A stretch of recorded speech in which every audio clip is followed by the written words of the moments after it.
I'm making this video because I found some video that for a second gave me some hope that spoke about how to make teachers better.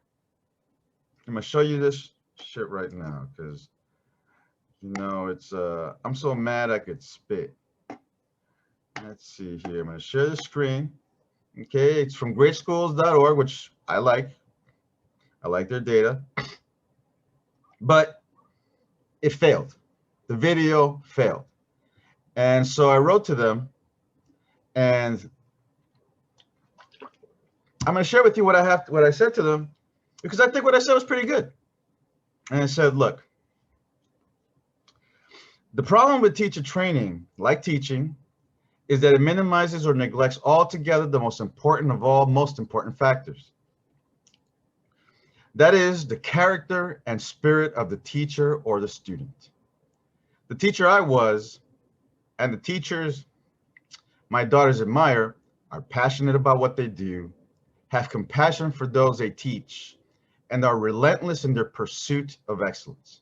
They fearlessly challenge their students to think and hold them accountable for making the choice to not think.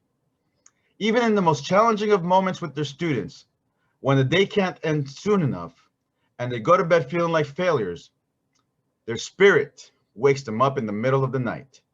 It pushes them to get creative and to innovate, and it fills them up with the energy and enthusiasm to get back into the fight and try something new, something different the following day. And it won't allow them to quit on themselves first, nor quit on their worst of students thereafter. By the time I stopped teaching, I had mastered a variety of techniques for differentiating instruction without ever being taught differentiated instruction, nor even knowing that term existed. In class, I tried different ideas that came to me in the middle of the night. Those that gave me a glimpse of light, I tried again the following day. And if the glimpse got just a little brighter, I tried them again. The key was to get better every day. I didn't have a system, but I got better as I became systematic. I didn't need a coach. My students were the best coaches I could ever have. I had no extra resources nor inspirers. I simply gave a shit about my craft and my students, and I cracked the code.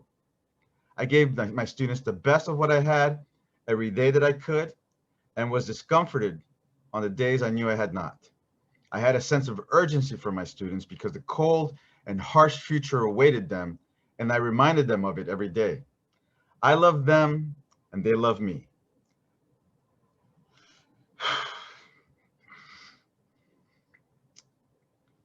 I told them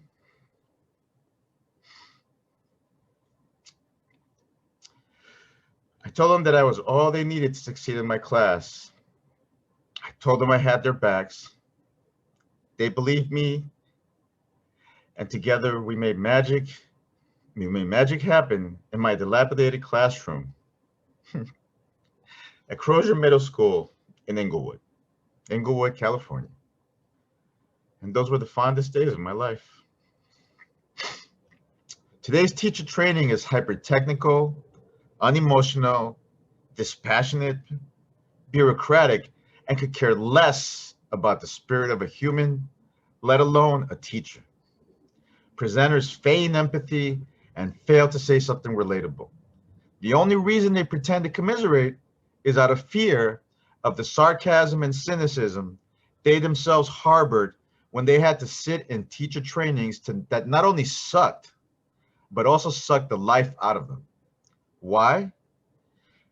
Because most of the teacher training out there is bullshit, is given by a bunch of bullshitters who haven't earned the right to stand in front of a group of pedagogues, several of which could run circles around them in the classroom. In most cases, the only takeaway for the teachers is a 1.5 to 2-inch ring binder stacked with photocopies of papers with activities and articles downloaded from the internet, with very little to none of it coming from the mind and heart of the person who dared to falsely call herself a teacher trainer or an instructional leader. Someone who didn't dare to invest any of her spirit or character into the work she presented because it wasn't hers, because she herself hadn't made it work or made it happen in her own classroom. Yet, teacher development is needed. I'm sorry. Yes, teacher development is needed. It could be effective. It would make a difference. But there is a dearth of great teacher trainers. And yes, they must be great.